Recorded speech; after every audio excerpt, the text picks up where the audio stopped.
So, maaga pa lang, mamitas na tayo ng sili. Dahil tayo ay gagawa ng arroz caldo with those sili-sili. Kuha ng malunggay para ilagay natin sa ating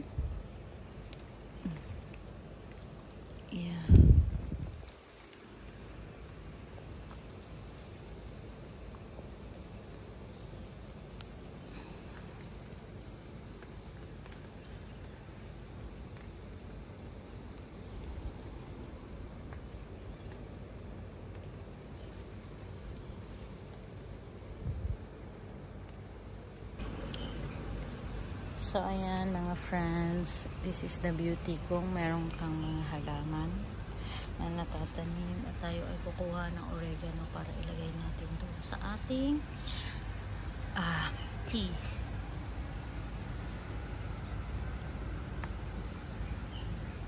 Mas masarap yung lasa ng oregano pag may tea. Mas masarap yung lasa ng tea pag may oregano. So, ayan. Okay na to.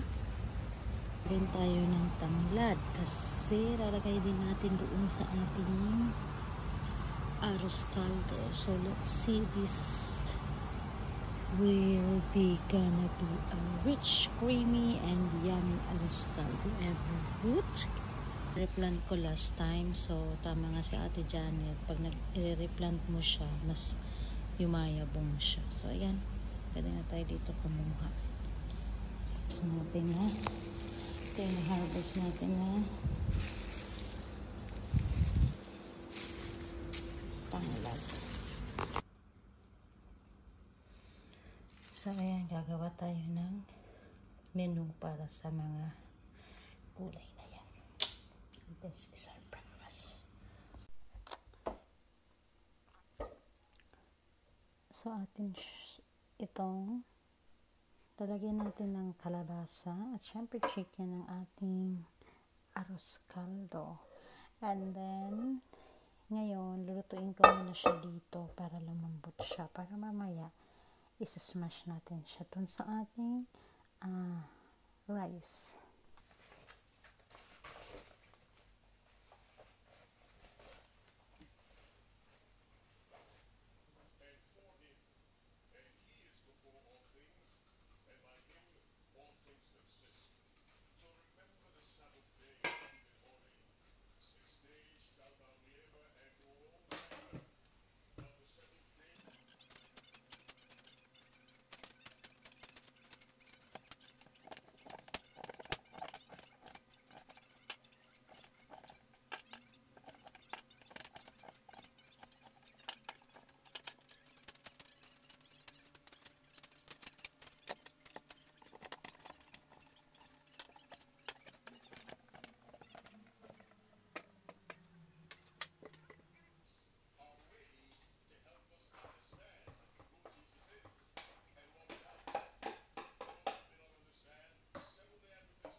So, ayun na yung result ng ating nilagay dito sa rice cooker.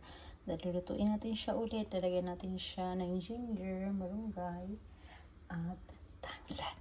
Let's see kung anong kanyang kinalabasan. Let's do it! Ayan, gagawin na natin siya. Sopan natin ang ating tanda.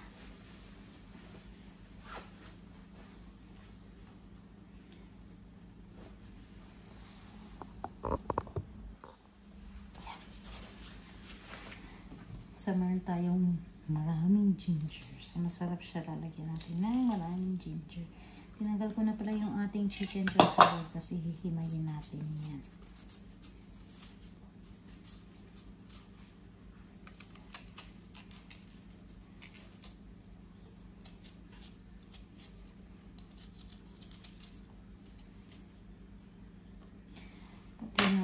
Actually, ang pagbalat ng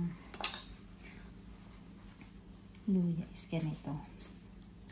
Scrape lang talaga siya.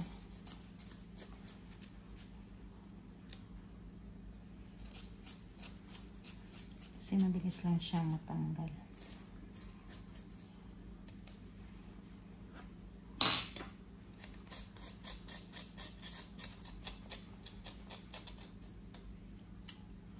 Ang bango talaga ng luya. Then, gigisahin lang natin itong luya. Tapos lalagyan natin ng malunggay. At meron na tayong masarap na arroz caldo. Oh, para siyang tinolang arroz caldo. Pwede.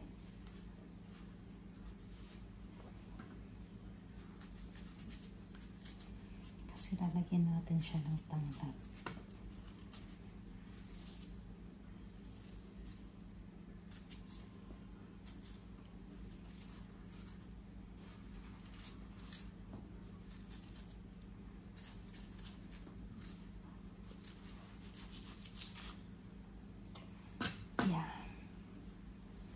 Gawin natin siya ng manipis.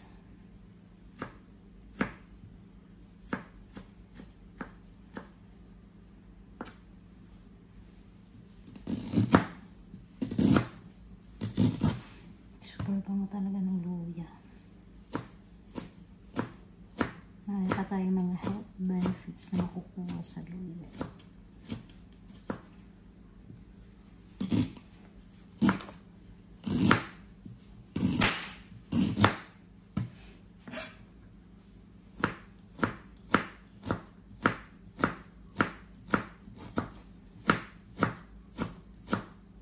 So, super bango siya mga friendship.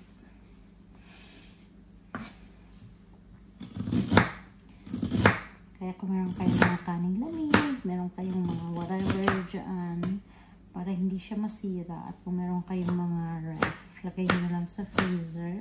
And then, pag meron na kayong mga time, pwede nyo nang lutuin ng ganito rin. So, look at the luya. Kasi favorite namin ni Auntie Janet yung luya.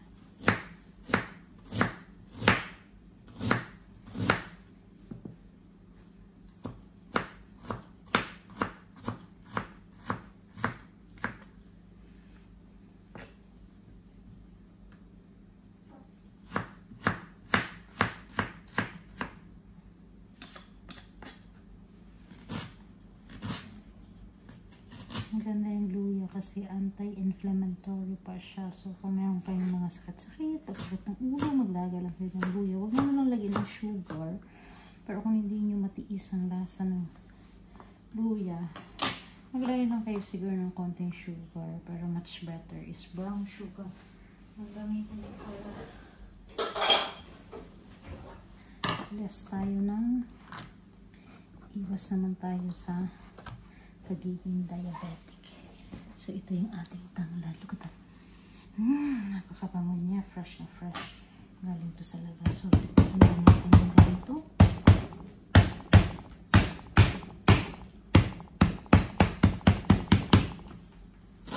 Yeah. Huwag natin siya masyadong hiwain ng maliliit para makita lang natin siya.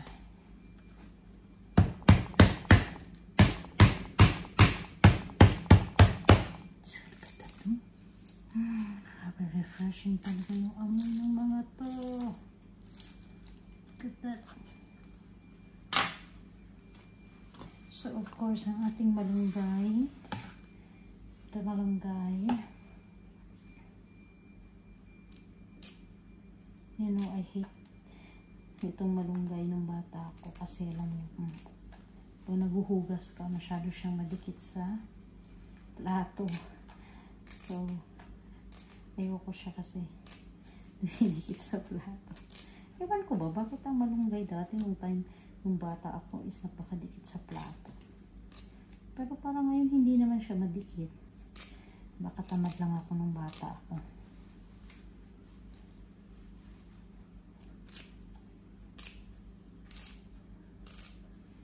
Hindi ganun kalakihan yung malunggay namin.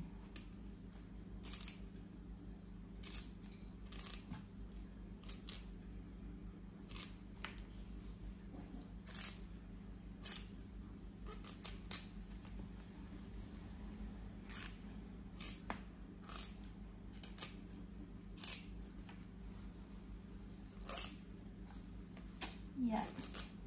So, syempre, kung tamad-tamad ka, hindi mo kasama yung madikit siya. So, yan. Yan na siya. So, let's do the cooking na. Look at that. So, ayan na ang ating lemongrass with alat.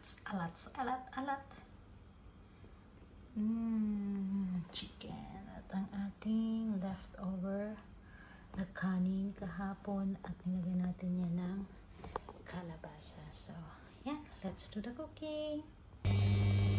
Ayan. Magpainit na muna tayo ng ating kawali. Naglagay tayo ng mantika. And then, by the way, gusto ko sana siya lagyan ng sibuyas. Pero, gusto na yung ating sibuyas. So, dahil gusto na yung sibuyas natin, kakapirang gusto na ilagay natin. Adjust. Pag walang pangbili. Adjust pag wala. So, natin hanapin na wala. So, ano naman ang meron.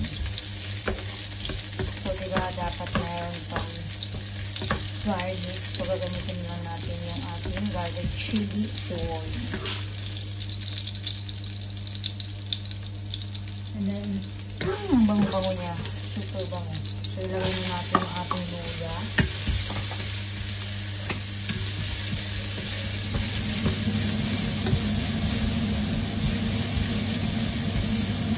At ang ating tanglad para lumabas yung aromatics. Sarap. Healthy to. So, kagaya nga naman sinasabi ko, hindi kasi ako naglalagay ng mga seasoning. So, hindi ako naglalagay ng mga chicken powder, manisara, whatever. So, sa mga hindi sanay, baka hindi masarap. Pero sa mga sanay na walang mga seasoning, syempre, malasa na to.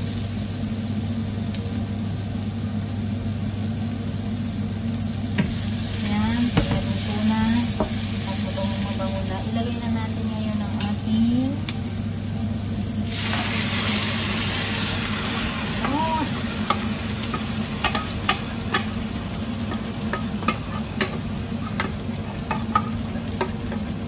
bilis lang tuloy-tuloy kasi nga naluto na rin ako ito kanina. So, hinagdan na natin dito yung ginger.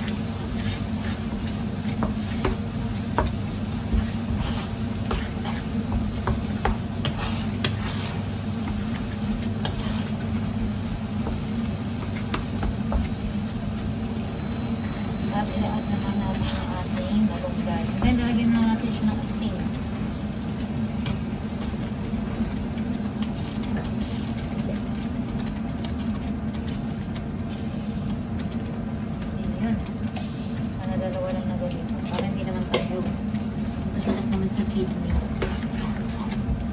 So, hindi rin tayo, hindi magandang too much sugar, hindi magandang too much salt. Just enough is okay.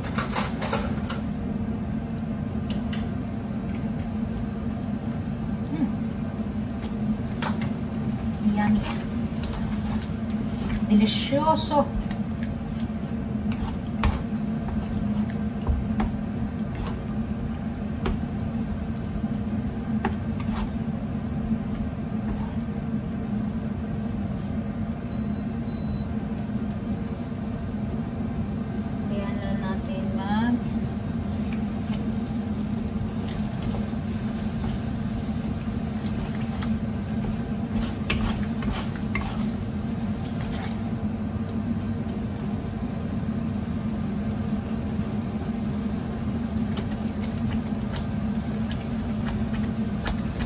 Manamis-namis siya kasi yung kalabasa.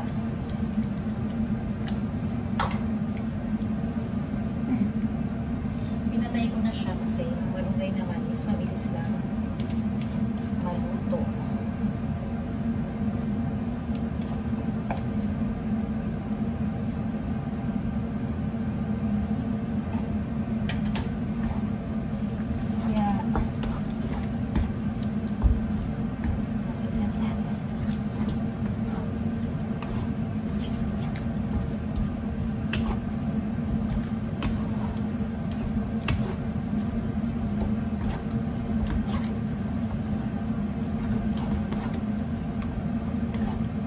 Grabe.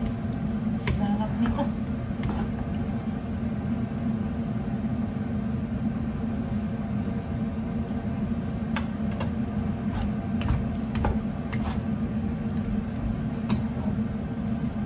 Pwede na.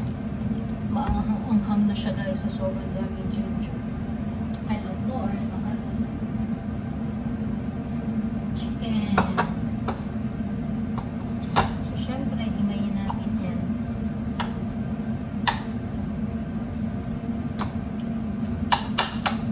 Arrange natin dyan.